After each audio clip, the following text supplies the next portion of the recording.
I would say my number one issue definitely is economic prosperity and a party that's willing or sees our natural resources as a strategic asset to help develop and unify the country. I want to see a party that's focused on growing and developing that economy so we can continue to support the really great programs we have like universal healthcare, childcare, dental care, pharmacare. Why is that so important to you?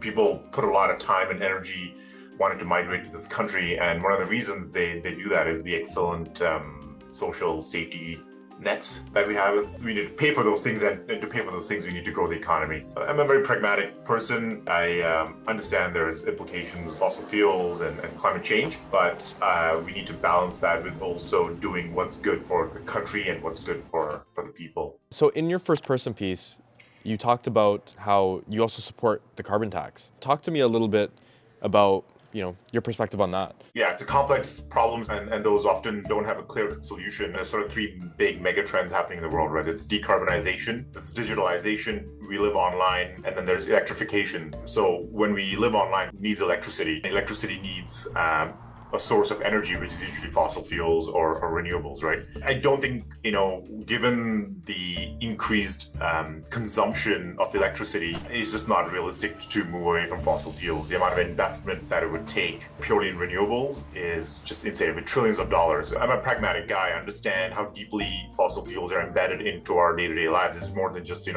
gasoline for your car. And in reality, I don't think even in the next 100, 200 years, we're going to get away from using fossil fuels. And that's why for me, I do believe in climate change. I do believe we need to address it, and it's a multi-pronged approach.